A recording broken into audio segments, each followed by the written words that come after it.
I ain't got any of my paraphernalia. It all got destroyed. The interview is being conducted for the Veterans History Project for the Library of Congress. The veteran's name is Walter F. Morgan, nicknamed Red. He was born on April 30th, 1925, served in the Navy during World War II. He achieved the rank of Second Petty Officer. We are recording this on November 17th, 2013. I'm Austin Mall, and I'm conducting the interview. No relation. My grandfather is also in the room, Mr. Verlander, Bob Verlander. Mr. Morgan, thank you for taking the time to sit down with us and discuss your life and your service in the Navy. Can you start by telling us a little bit about your life growing up? Where were you born? I was born in South Georgia. Name of the town is Vienna, Georgia. In Austria, they call it Vienna. And it's the same spelling and everything. But I was born in a town of 2,700 people, so I was used to Atlanta when I got in. And when I grew up and went to school in Vienna and graduated from high school in '42. And when I graduated, I went to college for a couple of quarters. I was 17 at the time, and legally I couldn't sign up to go into the war. Everybody was anxious to get into the war, and I couldn't sign up until I was 18 without approval. And my folks wasn't too anxious to me to go in any earlier than I could help. And so I went to college a couple of quarters, and by that time I turned 18. And I went to Macon, Georgia, which is South Georgia, and joined the Navy and went in for training in the Navy in Pensacola, and went to boot camp in Pensacola. Okay, well, let's go back a little bit before Macon. Did you have any siblings growing up? You said your parents were concerned. I have a sister. Okay. I had one sister, and she was older than I was. She was 8 years older than I was. And when I think everybody at the time of World War II, you had a tremendous sympathy for the war. Everybody was very concerned that they might be speaking German for long, or they might be speaking Japanese for long. The Japanese had determined they were going to take over the Pacific and rule that part of the world, and how far they would come on into the United States. Maybe we'd have been split. Everybody said, in one sense of the word, we thought it felt like we might have been split half Japanese and half German. And the way things were going in World War II, when Hitler was taking over Europe completely, and Japanese began to take over South Pacific. Right. So in the South Pacific, when I went in, it was the war. I went in '43, and I started training in '43. I volunteered to get into the Navy because I wanted to sort of weave my way into flying if I could. So I went ahead and joined the Navy, and when I got through boot camp in Pensacola, I had choices of what schools I would go to. And the schools that I went to, I said, which is the first one I can get into? And they said radio school. I said, I'll go into radio school and go from there. And when we were in the radio school, I had to decide which way I wanted to go, whether it was in aviation and as an operator or as a technician type of thing. So I wanted to go into flying, and so I volunteered for operation, and I got up to handling about 25 words a minute in Morse code. And by that time, we qualified for what our job would be in the Navy. And as I graduated from that, and they started putting me right on into radar school, gunnery school, and flight school, getting ready to fly in either a dive bomber or a torpedo plane, and that's where we got started in the Navy there. Now, where was your first interest in wanting to fly? How did that Well, start? I had, while I was still at home, they used to have some people that come around in biplanes and stuff, and they'd have a field they'd land in, and they'd take you for rides, and I got to ride in one of them, and that did it. I was ready for it. I thought that was the greatest thing since sliced bread, and so that's where I got started getting interested in it, and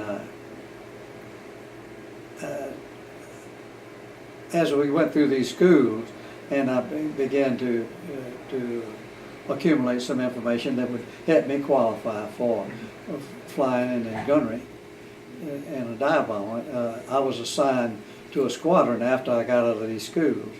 We were in Long Beach, California, stationed there when I was just waiting for assignment, and I was assigned to go into VB 85, which was a dive bombing group of the Air Group 85 that was recommissioned.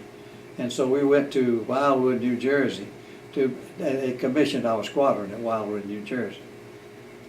And when we were at Wildwood, we started to flying in what they call Curtis Helldiver. In the squadron, we started to getting familiar with the plane and getting familiar with dive bombing and just learning from scratch what we didn't already know that we got in school. And we started practicing all types of maneuvers that we'd have to go through in combat. And as we were commissioned as a squadron in Wildwood in New Jersey, they sort of took over they had a landing strip there for commercial planes, I guess it was. And we flew out of there for a month or two.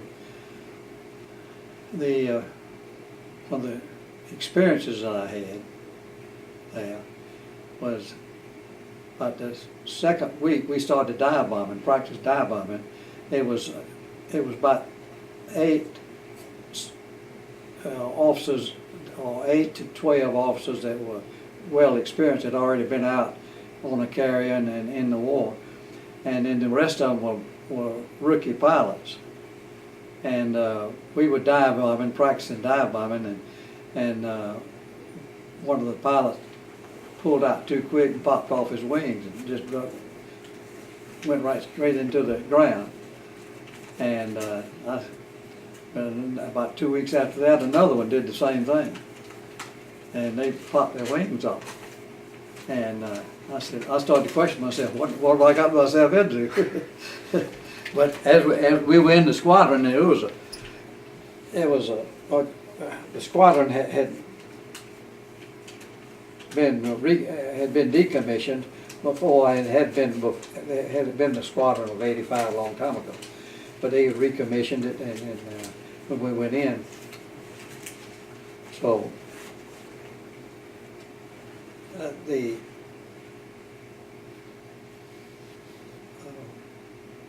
lost my train of thought. No, that's okay. It sounds like the schooling had its ups and downs. You saw those wings pop off. What was the most challenging part of the schooling and the training that you got in the dive bombing? When we were actually flying. Mm-hmm. Well, I was in the hop, and he was behind me, and I actually saw him go in, just go right in, and it's really a thought-provoking thought that when you see somebody die right straight in and crash.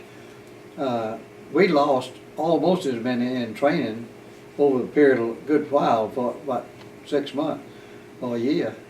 We lost as many in training as we did in combat almost. So then, going back to when you first got interested in flying and that first flight you took, tell me about how your expectations differed from the reality of the training you got. They were they were pretty much the same as far as when I was in the squadron, because I had already been flying some in some other planes, just in training where we were training with in our gunnery practice and target practice and that type of thing. So I had been flying some, but it was pretty well what I expected when we started dive bombing. This was when I first started dive bombing. Otherwise, we were flying straight most of the time, and we were flying target practice and that type of thing.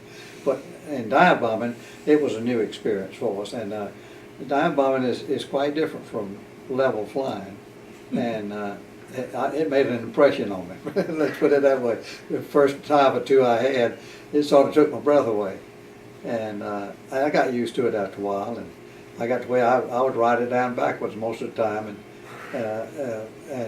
that was a good position because I needed to pull my guns out if the situation warranted it and what have you. And so most of the time I rode backwards down in the dive. And what we would do in the dive is we would pull off. We'd be in formation. We'd pull over the other plane. We'd pull off and one right after each other and go into the dive. It'd be in this sometimes 4 planes in the dive at the same time, right behind each other, or separated enough where we'd have time to drop the bombs and just going out. But we'd go in pretty fast and get on out of that. Wow. So after your training with dive bombers, what happened next in your life? Well, this was a squadron we were assigned to, and this squadron was being prepared to go into combat and to be assigned to a carrier. It was a carrier that was being built at this time, and there's an interesting story that goes along with the name of the carrier. They had a carrier being built when I was in with this squadron, and they just about had it ready to be commissioned, and they decided to change the name of the carrier and to give it a different name. And the reason was that they had a group that flew off the Hornet that went to Tokyo soon after, about 3 months after the Pearl Harbor, 3 to 6 months after Pearl Harbor. And they had a group of B-25s that flew off of an aircraft carrier. And they actually carried them in to close enough to Tokyo that they had enough gas to get to Tokyo and just over into China, and then they had to either land, ditch, bail out, or what have you. The reason for it was a psychological warfare, because we couldn't get that close to Japan without getting beat to death, because the Japanese had a much bigger fleet, and they had the protection of the whole Pacific at that time. They could handle the situation. So Roosevelt, everybody started asking, where did those planes come from? And it got in the papers, you know how they get to flowing with the story. And so he said, Roosevelt came up and said, well, they came from Shangri-La. He didn't want to tell them what the situation was at the war. And they said it came from Shangri-La. So they decided to name this carrier the Shangri-La, and that was the name of the carrier that I went out on. It was the last carrier that was commissioned that got into the war. And it was a brand new carrier that we went out on. And after that, we went on shakedown and got on it. And what did you do on your first assignment with the carrier? Well, the first assignment with the carrier was, we met it in Norfolk, and they had been preparing for us to come in. We were assigned to the carrier, and when we went to Norfolk, we were loaded on the carrier and getting ready for what they call a shakedown. It was a brand new ship. You had to sort of shake it down, they call it, because they got to work out the problems with it. Any problems they have, any things they need to add or take away or whatever. And so we carried it down to Trinidad as a group, and we started practicing our maneuvers off the carrier and landed on the carrier. And the pilots were getting a lot of landing on the carriers, and that's one of the hard feats that they have to deal with is landing on the carrier. And when we went to Trinidad, we were doing maneuvers like we were assigned submarine search groups. We'd go out and on a path, search for submarines or whatever. And we were also, we started doing practice targets on the land that we were closest to. And we would arrange it ahead of time. They would arrange it ahead of time. But we would dive bomb a certain area. We wouldn't use live bombs, but we would dive bomb a certain area, and they would expect it. And so they would expect. So we were practicing all our dive bombing and all the operations of the ship and just working it through its paces. So we went to Trinidad down there and stayed down there about a week or so and we practiced maneuvers with other carriers and we were getting training as a group and getting together as a group. And then from there, when we finished the shakedown cruise, we came back to Norfolk. We got our leave, and then we were to go overseas when we got back from the carrier. So we had leave from that, and we went back to the carrier in Norfolk and boarded it and went through the Panama Canal. Went to San Diego, got ready, did some maneuvers off of San Diego, practicing. At that time, we had one of a bad crash on the deck.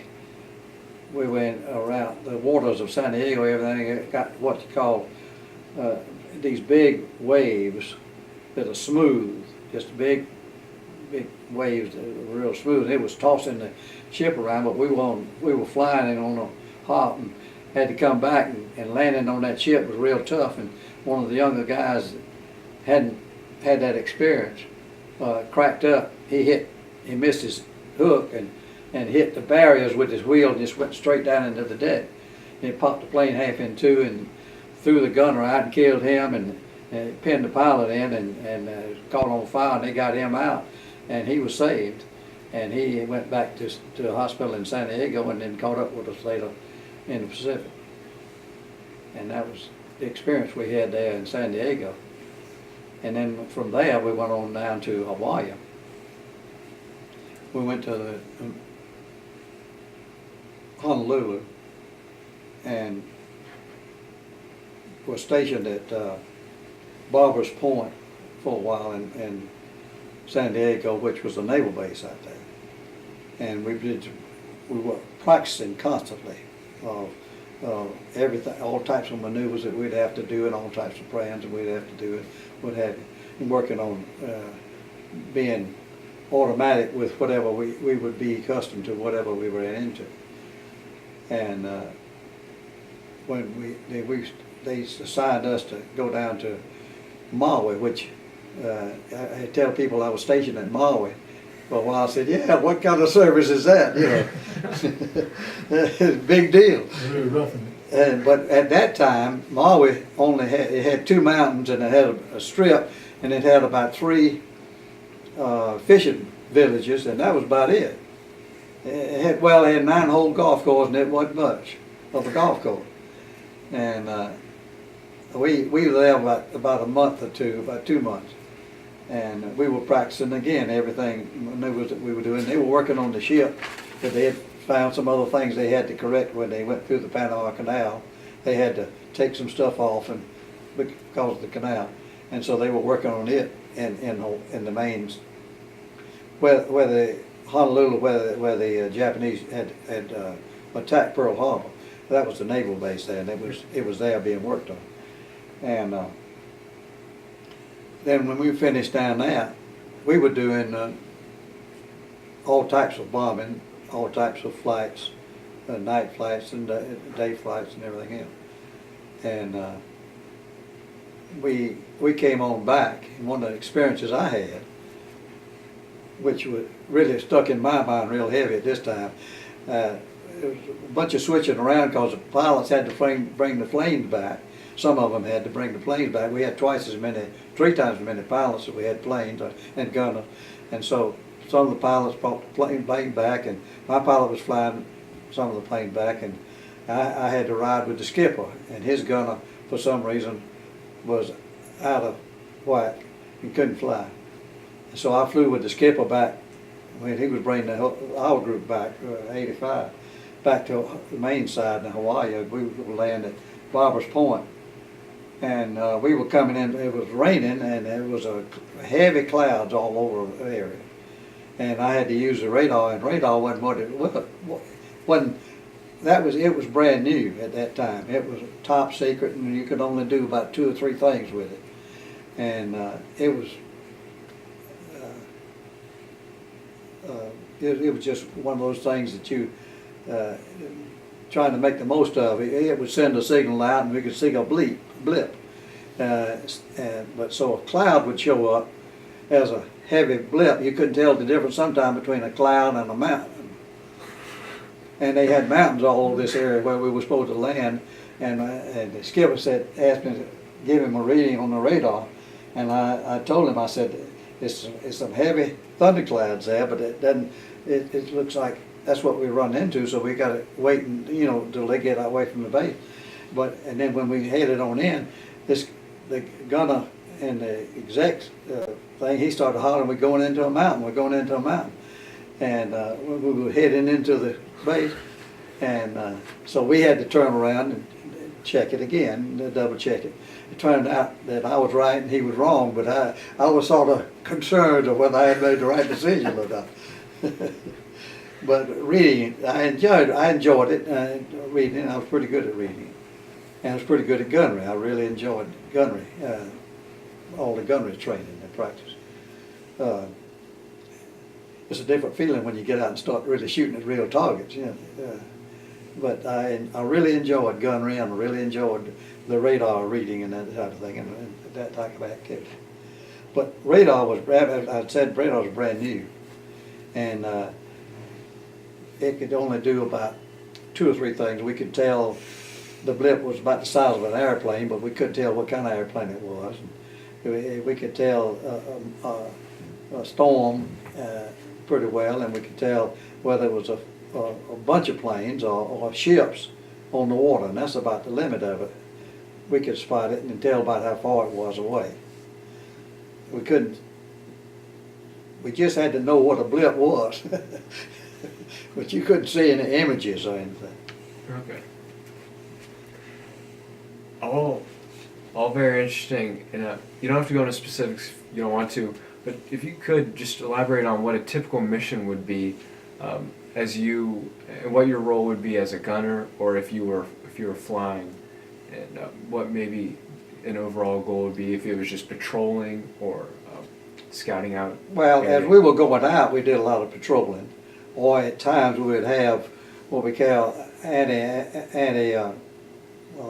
submarine hops of patrolling, but we didn't do a lot of that. But every now and then we'd have an assignment of doing that, and we'd rotate on that. But we'd just go out and make a triangle out, and somebody else would make another triangle out, and we would sort of protecting the fleet of Japanese submarines.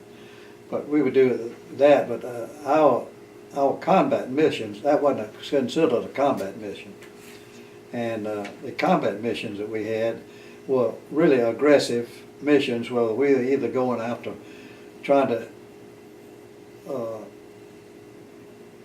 damage an airport that they would have, because just as we were getting out there, we were supporting Okinawa, the troops at Okinawa. They were landing, they were already landing, but they were needing support on, and so they had asked the dive bombers to go in and pinpoint some caves that the Japs would roll out and roll back in anti-aircraft guns, or they would have a stronghold there where it was hard for the troops to deal with.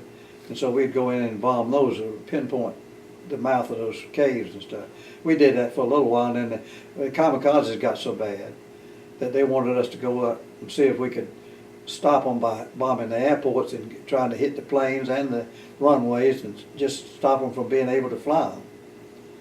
And at the timing was, we were coming in just as they were at their peak, beginning to get at that peak, the kamikazes. They after that, a few times, they followed us out.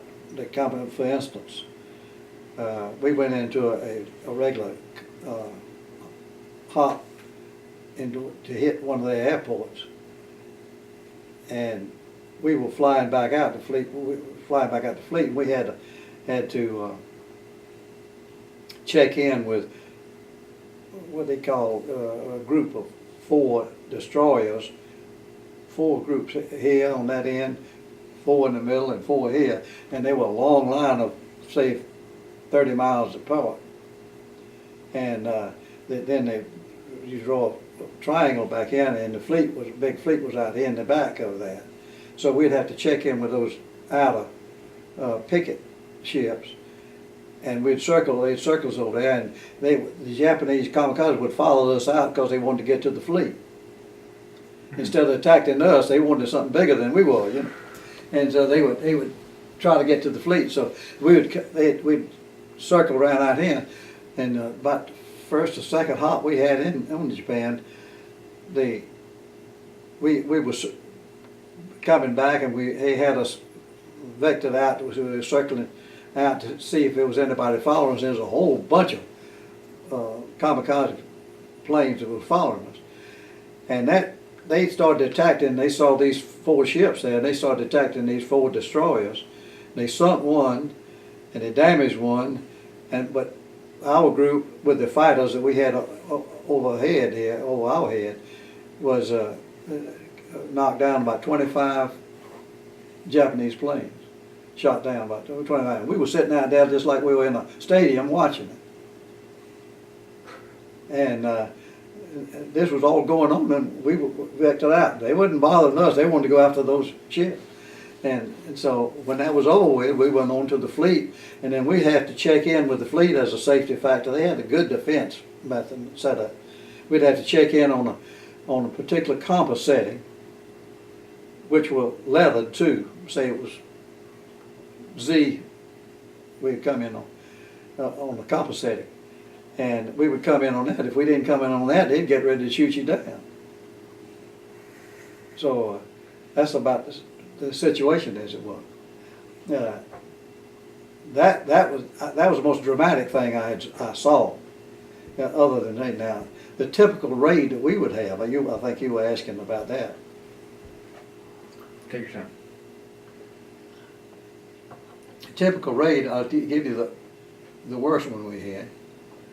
One of the worst ones.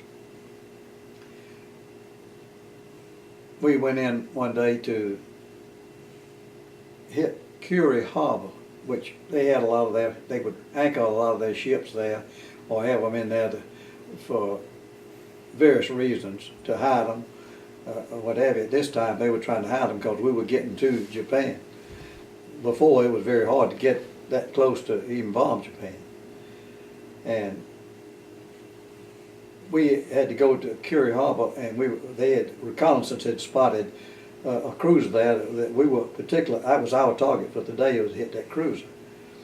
And so my pilot and myself were sort of an add-on to the flight, because we were just sort of making a catch-up flight, and we would sort of tag along. We usually led a group, so he was tacked on. He was a senior pilot in this group, but we were just riding along. And so when we got to the target, they started getting ready to make. We were having to time it with other groups and what have you that were from other ships and stuff. We'd time our attack. So as we timed this attack to come in there, he peeled off and then straightened up. Everybody peeled off, and he had us in a row like sitting ducks. And this Zach had some problems. The executive officer that was flying, he had some psychological problems, but it wasn't bad enough anybody thought that would call him off of any flights. And so we tried to contact him. We couldn't contact him. He wouldn't answer anybody. He just was sitting up there stony, like he was just flying straight ahead. And undoubtedly he didn't know what to do, or I don't know what was going on with him, but he cracked up, whatever it was. and they hollered at my pilot, which was T-Square, they called him, Thomas C. Thomas. That was his name. They called him T-Square as a nickname. And they called him because he was the senior officer, and we were just tagging along when we went to the group. Well, he didn't prepare to lead the group at that time, and so he didn't have all the notes of some things that if you were leading the group you would have. And so we would follow, if we didn't have to lead, we would follow the plane in front of us on out.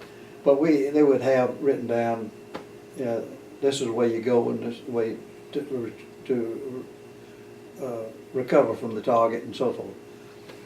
So when we had to go and circle back around and get back out because there's other groups behind us that were going to go in too. So we had to circle back around, get organized, and then had to wait before we could time our hop to make a dive bombing run. So as we went in, the executive, he was still not talking to anybody, and he joined up about the fourth plane behind me. And I was sitting back watching him in his dive, and then I was doing some other things, and he didn't pull out of his dive. He just went straight in. When we drove, when he was diving, I could see him, but I got busy and I didn't see him hit the water. But he just dove straight in. He and his gun went straight in.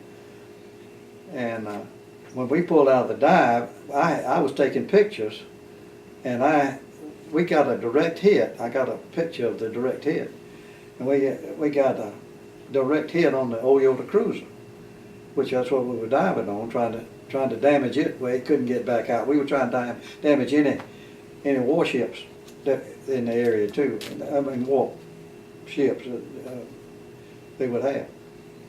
So as we pulled out the wrong way, and we went into Cura Harbor was made up of just a bunch of mountains and water, and you weave through those mountains. They're just sticking up out of that water, and they're not very high, maybe 200 feet high, or maybe up to 500, but they from the water. But some of them they just jut up, and you'd go through these V-shaped openings, and we went through a V-shaped openings, and all of a sudden I saw nothing but tracers coming at us all over the place. I mean, just loaded down. It looked like a million, but I'm sure it wasn't. But it was thousands of them, and they were going through the wings and all through the plane and everything. But they didn't hit us. Not the first one hit us.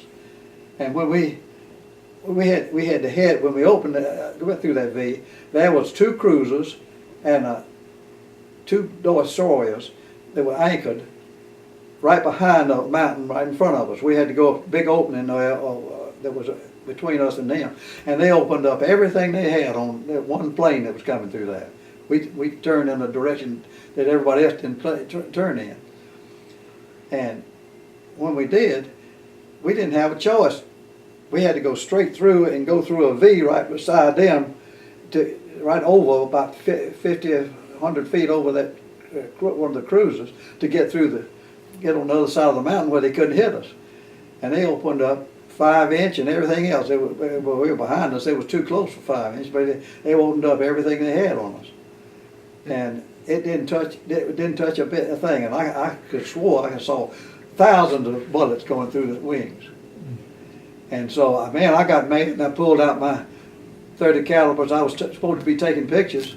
I pulled out my 30 calibers, and as we went about 50 feet over that cruiser, got on the other side, I sort of came to, I was sitting there shooting my 30 caliber at that cruiser. That was like shooting a cow with a BB gun. Not going to do anything. And it just, it bouncing off. And when we got up, what we tried to do is open up. If we'd have pulled to the side, they'd have a better target. So the pilot did good in what he did, and he just opened it up, and we went right on through. And then when I got over there, I was shooting back at him, and as good as I could. He opened up his 20 millimeters a couple of times, but he decided that wasn't good. So he closed up we closed up the canopy and opened up the planes just as fast as we could get it and get out of there. And we were just lucky, just just pure lucky.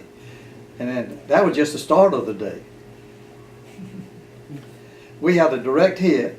We'd just gotten just about shot down, and now we were going the wrong. We didn't rendezvous with most of the planes, and we had to sort of go around, and we got caught between the ship and a huge. The ship was 200 miles out, and we got caught between a big storm and the ship, and we had to go around that.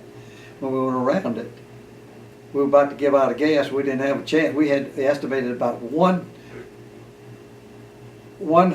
approach to the carrier, and we'd give out of gas. And we told them that, and so they were going to cut us no matter what. And so we made our approach to land, and the timing wasn't right. And that's usually when they give you a wave off. But we had to land, so he cut us. And the ship was going down, and we were trying to catch the ship, and then it came back up and bounced us, and we bounced over the most of the cables that we were supposed to catch. We caught the last one, hit the barrier, which they put barriers up in front of us, which were cables to catch us, and we hit the barrier. If you hit the barrier, you're already too far, and it slid us right into a 5-inch turret. When we caught that hook, and the last hook, and we hit a big 5-inch turret that's on a carrier, you know, the little island that we got there. We hit right into this 5-inch turret and just tore this plane up pieces. They took it and rolled it off the end, and didn't hurt either one of us, didn't scratch either one of us. And you talking about one red-headed lucky guy? That was the day, and that was the day that ended. We got a direct hit, and actually got credit later for pictures the next day for sinking. We got it down the smokestack, so to speak. It went out this way instead of getting us spurred straight up. Mm-hmm. And that was one of the roughest hops that I had as far as scary is concerned. But you didn't get scared until you got back and you started thinking about it. And when you was young, as I was 20, I think when we was in combat, I didn't really think that I was going to get hurt. I kept telling myself. I really didn't, deep inside, I thought I was going to be lucky enough to get through. And then I started talking myself into, well, I don't know if I'm going to make it or not. It'd be better for everybody I know that if I do, get bumped off. My loved ones and so forth. You used to do all kind of things with your mind. And that was the most damage I had done to me was trying to rationalize your thinking into the fear that you had at times in these situations. But that was about one of the worst hops we had. Thank you for sharing that. It sounds, with the stories of the exact, not pulling up out of his dive, and your experience you just shared, that psychologically it was very difficult or very strenuous. What can you comment on how the psychological effects were of knowing that you were going up against pilots who the kamikazes would, sacrifice their life and fly straight into ships, and what that sort of spread about with your in my mind, how I would feel about the kamikazes? Yeah. Well, it was a little scary because they were a little more accurate when they flew into you than they were, unless you hit them and killed them, and they went out of control. We had you sort of dreaded the kamikazes. I mean, in your mind, you feared them because they were driving themselves into you. That was more accurate than them trying to dive bomb you.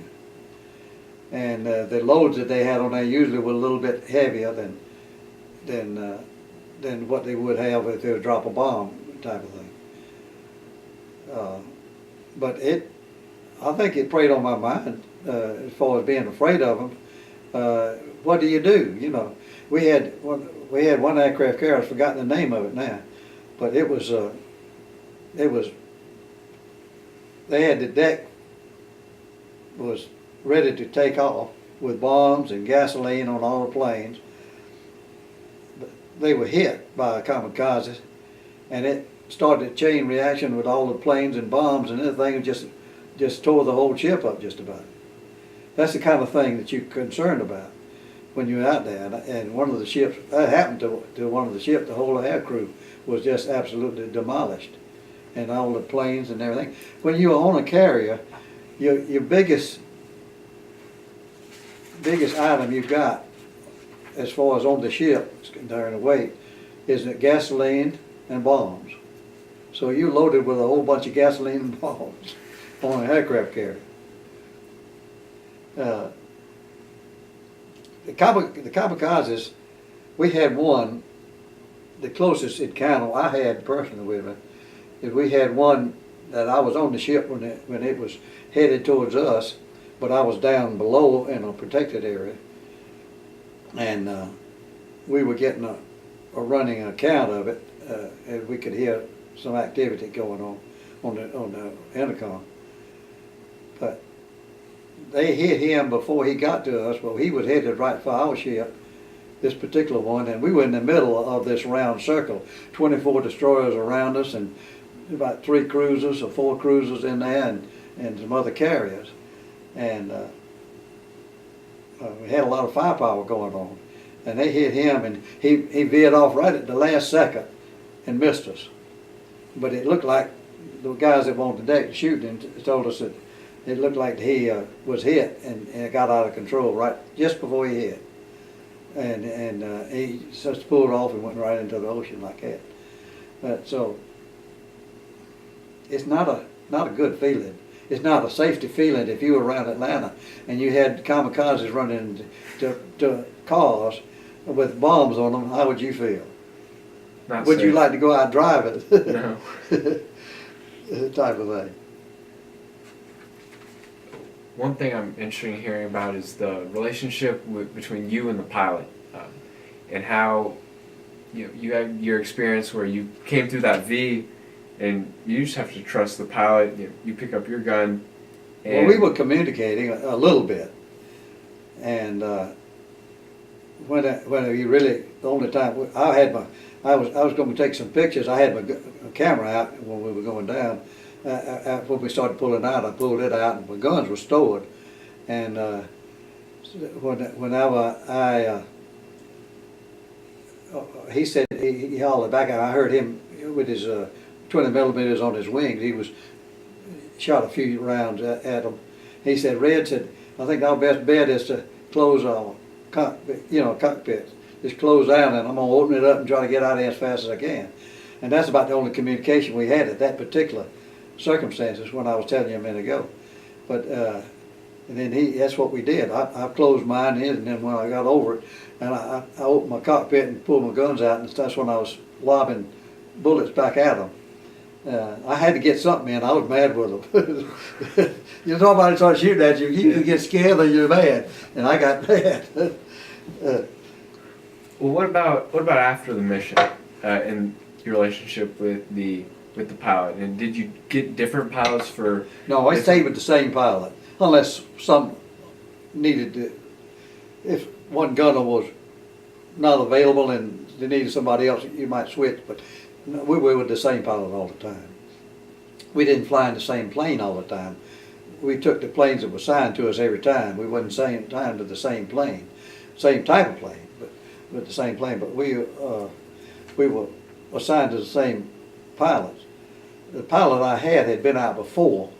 He had flown over Truk when they were, in trying to take Truk, the island of Truk, and so forth earlier in the war, and several other islands they were given air support to. And he was a good pilot.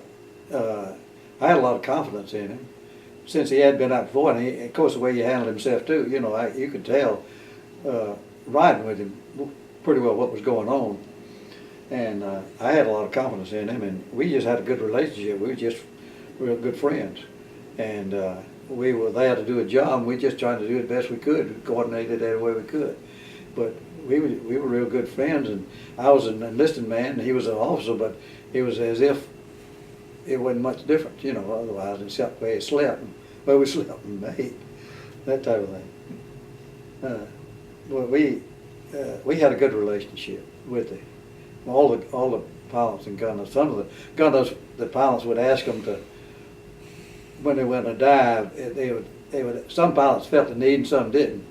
When we were in the dive, to call off the altitude to him. Mine didn't need that, but some of the gunners would do that for the pilots or whatever. But that kind of coordination, whatever was needed, we would do whatever each one of us needed to do. Good. Could you comment on the Doolittle raid and On what? the Doolittle raid? Doolittle raid. Yeah. Yeah, I was commenting earlier. That was the raid that they took off the B-25, took off the carrier, Okay. and the Doolittle raid. In fact, we got a whole write-up in here on this, on the Doolittle raid in this book in here, because our name came from what Roosevelt said about the Doolittle raid, and that they came from Shangri-La. So in this book on our ship, the Shangri-La that was on. What was the excitement that followed? Because it was successful.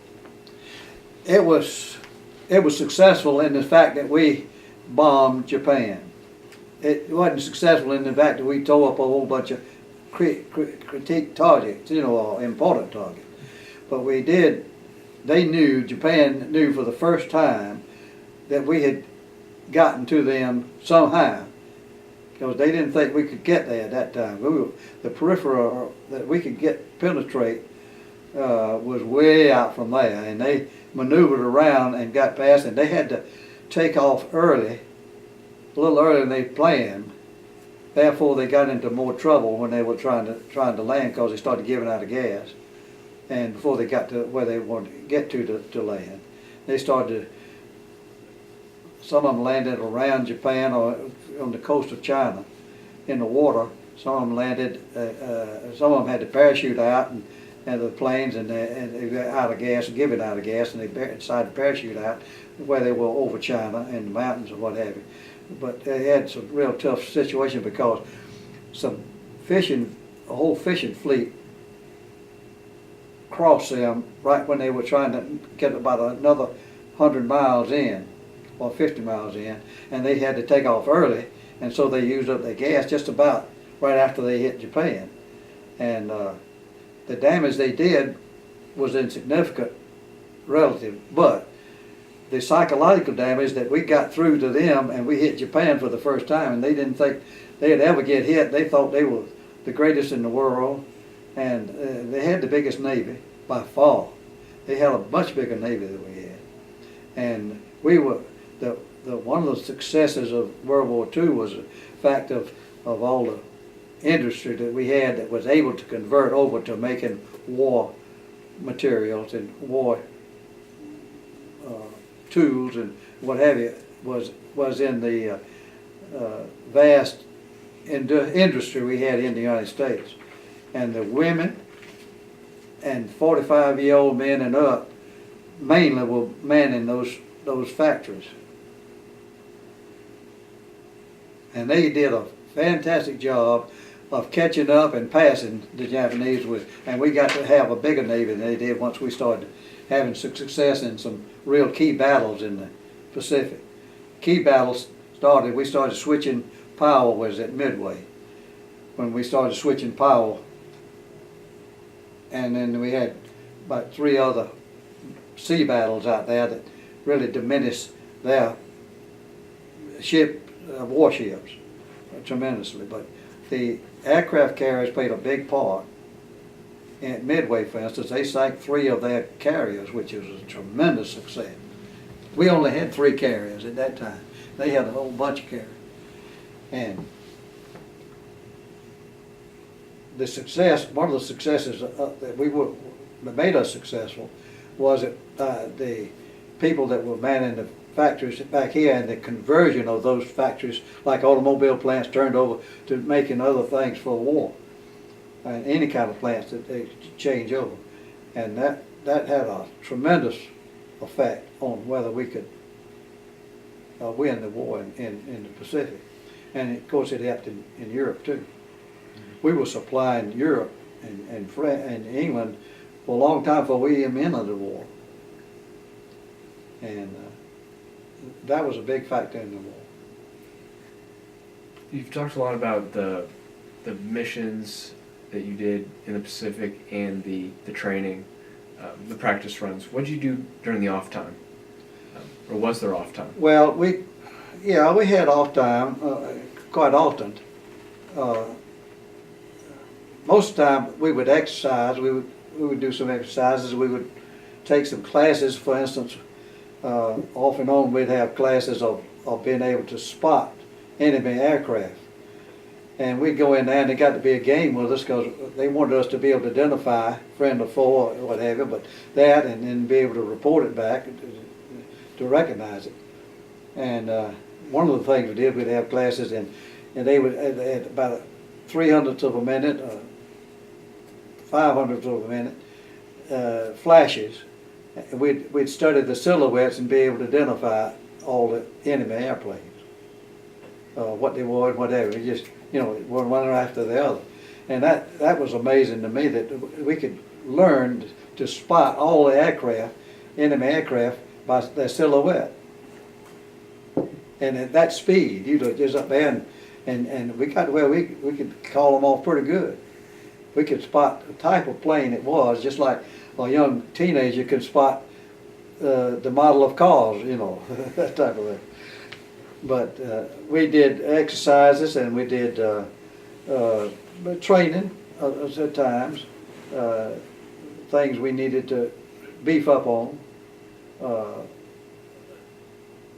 I think exercise was key because if we sat too much, we'd get sort of not in good shape, if you know what I mean. Mm-hmm. So in exercising, but I was at sea almost off and on. Well, I was on the carrier for almost a year, not quite, like in a couple of months, a month or so, for about a year then. And so it's like a little city, just about it. And we had 2,500 people on that. Granddad, is there anything you want to ask about World War II to Red? No? I think you covered it pretty well. As the war came to a close, what were you doing? We were in our 4th month in combat missions, and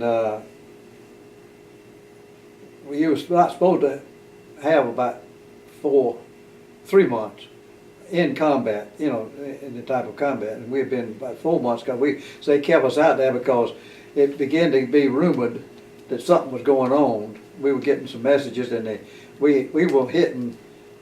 They started picking up our hops into Japan, and into targets we were hitting, what have you, and they wanted to display it. And then they called us off, and it was rumored that there was something going on. They hit this. Nobody knew what. Nobody. It was the atomic bomb was a big secret to everybody, most everybody. And then when they dropped it, it became the talk of the world. And so they called us off, and we were about 300 miles from the coast when they dropped it.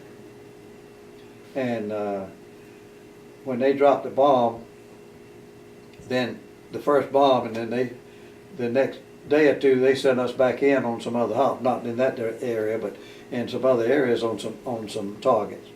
And they kept up the targets, and we kept bombing them, and they were getting. I read later that the top military people, that they didn't want to give up, and there was a lot of talk about them not giving up, and the emperor was ready to give up, him and one of the ambassadors, and we understood later. I read a book on it that they had written, and what was going on in that between that time. The emperor was wanting to give up after that first bomb was dropped, and the military head didn't want to give up, and so the military heads, some of them, decided they wanted to pull a coup on the emperor to keep him from giving up, and it they didn't be able to pull it off. I don't know all the ingredients, but what happened right after that is that they dropped another bomb, and that pretty well made up their mind for them. And the emperor went ahead and we wasn't talking to us directly. They were talking to somebody out of Geneva, through Geneva, and we wasn't able to talk to them directly at that time of the war. And so they decided to give up, and we had a hop going in. I wasn't on this particular hop, but we had a hop going in to Tokyo or in that area. And they called them back when they were halfway there, said the war's over, come on back. And that was the first word we had, whether it was over or not. And so, of course, we were happy about it. And so the week after that, or a few days after that, immediately as we could, they had told the Japanese, directed them to, the first thing that they was to do is to put big signs on the top of their roofs of the prisoners where they were to put a PW on that, big PW where we could spot them. And we started sending reconnaissance to find out where they were, and they started sending us to each one of the areas to drop supplies to them. So that was one of the first hops we had. The next thing they did, right after they gave up, is they put us all in the air. Every plane they could muster, every plane we had that was able to fly. It was an armada that they flew over Japan just to impress them, to be sure that they made the right decision.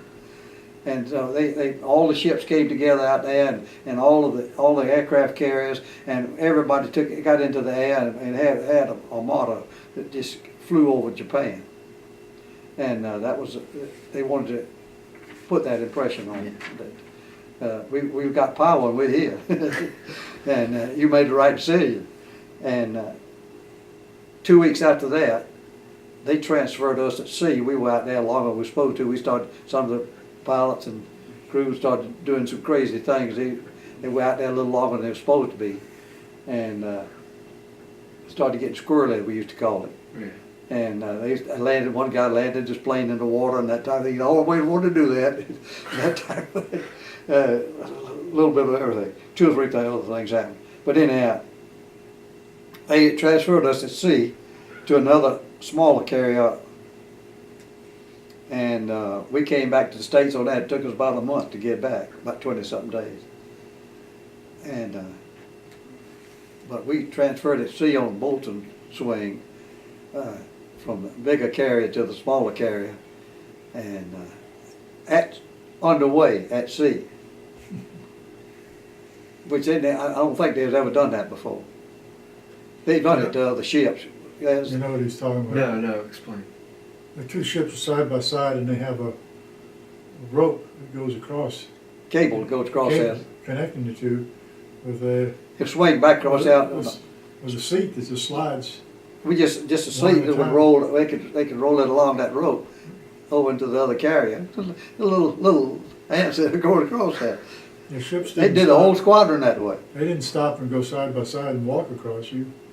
They were on the way, and we were transferred as the ships were on the way at sea. Oh, wow. Across those cables. But we got back, and you had to have so many points to get. They started assigning you to places where they wanted to discharge everybody they could. At that time, one interesting point that happened to me, because of my experience and what I was flying, and I was observer. I was a trained observer in planes. They wanted us to sign up to fly over. They were going to have an atomic bomb exercise at Anoita right after the war. They were going to have it. They were planning to have it, and it was another bomb that was going to explode. So they started signing us up for, wanted us to fly as observers on this bomb that they were going to drop or set off or whatever, I don't know. And I said, thanks, but no thanks. I was ready to get home. I didn't sign up for anything. They would promise us promotion to chief and everything else. Is that when you discharged? Yeah. But when we had so many points and you had to go to a assigned base, they sent me over to Jacksonville Naval Base when I got back to the States, and we were decommissioned in San Diego. The squadron was decommissioned. You officially, legally decommissioned the squadron and so forth. And they decommissioned the squadron in San Diego, and they sent me over to Jacksonville to wait for discharge and my rotation to get out. And within a couple of 3 months I was out. How did you transition back into civilian life? Well, I came back home and tried to decide what I wanted to do, and one of the finest things they did, when I think was part of the greatest generation, is it helped the country as much as anything they could have done, is they gave educations to all the veterans. And I had a 4-year college paid for, and I went to college. The GI Bill. Huh? The GI Bill. Yeah, the GI Bill. And I went to college under the GI Bill and graduated. I went to 4-year college and graduated at Mercer University in Macon, and trained. I majored in psychology and majored in economics and minored in psychology, and going into sales. So that helped me going into sales, and I've had a sales career all my life. I got up to be a sales manager of a packaging machinery company that was international. It was a small company, but it was international. But so I got to be, after a bunch of sales work all over the place, I got to be a sales manager. And then I worked for Xerox in their heyday, when they came out with the 914, and we were working in that area. And where did you learn to play golf so well? That was back here. I started. I played a little bit of golf when I was in college, I guess, but not much. We played a little bit there at Macon, but I didn't really get serious with golf until I was in my 40s. That's probably where you got that great golf swing from. Yeah, the one I stepped back on. Yeah. I stepped my left foot back as it. Step in the bucket. I think the reason that I'm trying to protect my back. All right. I just got 2 more quick questions. All right. The first one, it seems like you got really enthusiastic even before you could enlist. And so my question is, what does the date, December 7th, 1941, mean to you? And what was that day like in 1941? 1941. Yeah. That's when we Pearl went Harbor. into the war with Germany. Yeah. No, that's Pearl Harbor. Pearl December Harbor. 7th. December 7th, yeah, sorry. 42. Pearl Harbor. Pearl 42. Yeah, the bombing of Pearl Harbor. 41. Yeah. I think it was 42. Oh, 42. Yeah, sorry. But anyhow, 41. 41. Yeah, 41. That's okay. Pearl Harbor was 41. Yeah. All right. I was in high school when they hit Pearl Harbor, and it was on a Sunday, and I was coming back from some kind of activity we've been doing. It's at the schoolhouse.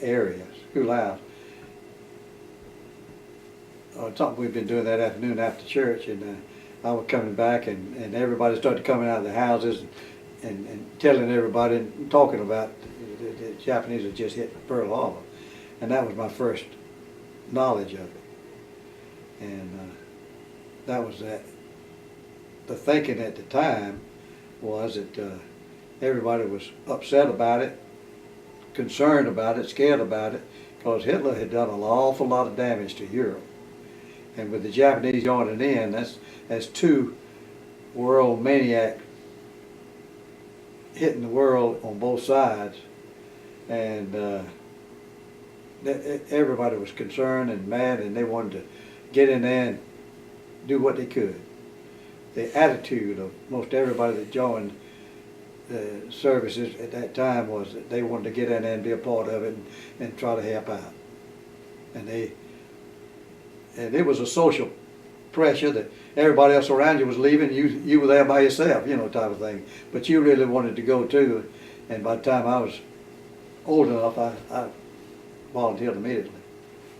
And that's about the attitude. The attitude of this war over other wars, that that we were really being oppressed and really had some strong powers against us in the world, and it was a very dangerous and precarious time in the world, in the United States. That's about, I think, the general attitude at that time. The U.S. was not a superpower at that time. Not really, but it was considered pretty. It was, but it wasn't in the It was right at the top. superpower class. Our industry and manufacturing and so forth, it gotten us in really good shape. Yeah. And we were a power because of our industry. The ability to produce. But at the World War II, when we went into it, everybody was weak. The world, it was the Great Depression. We were just getting over the Great Depression. That's another reason that made the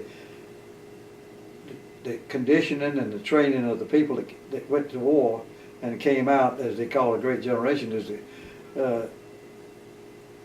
because they were they were born in the Depression. I was born right in the middle of the Depression, the heavy Depression.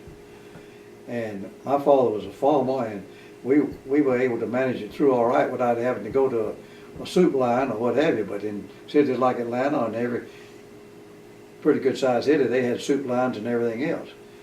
And the people that went to World War II were conditioned to save things and not waste things and work. I had, when I was going through high school, I had job after job after job where I worked just to try to make spending money and that type of thing. Golly, I had so many jobs. I even had a job as a iceman, as assistant iceman. I had a job as every Saturday I'd work in a grocery store for $1.25, $1.50 all day long. And I also worked at the cotton gin in the summertime when the farmers were bringing in the cotton in their trucks and in the wagons. We had to suck the cotton out of that, the raw cotton out of that, into the gin through these suction tubes. And I had to work in the trucks, sucking that cotton out. I had a dealership as a Constitution, Atlanta Constitution dealer.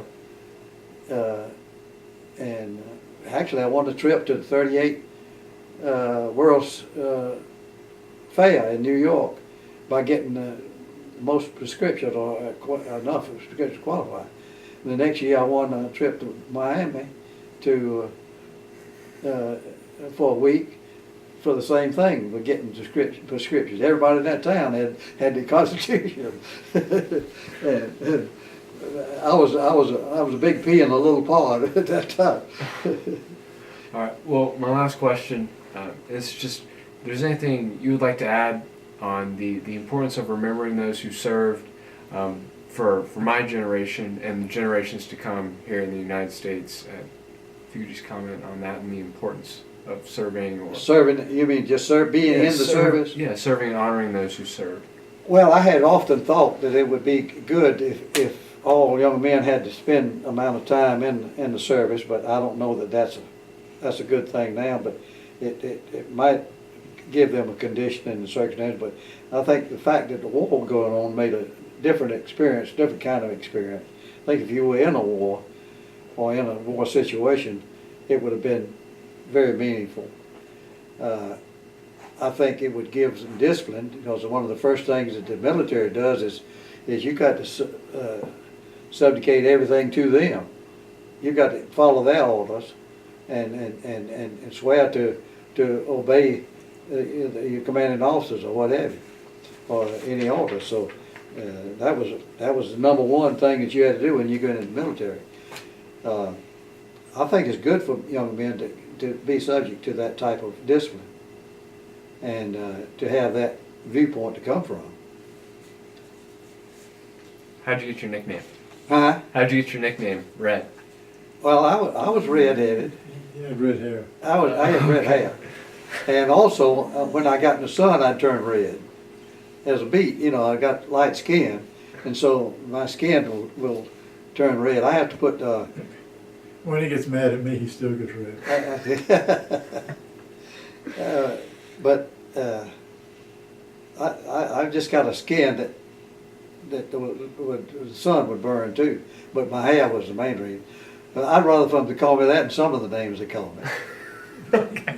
Well, Mr. Morgan, thank you very much for your time and thank You're you for the certainly interview. welcome. I hope that'll be of help to you. That's perfect.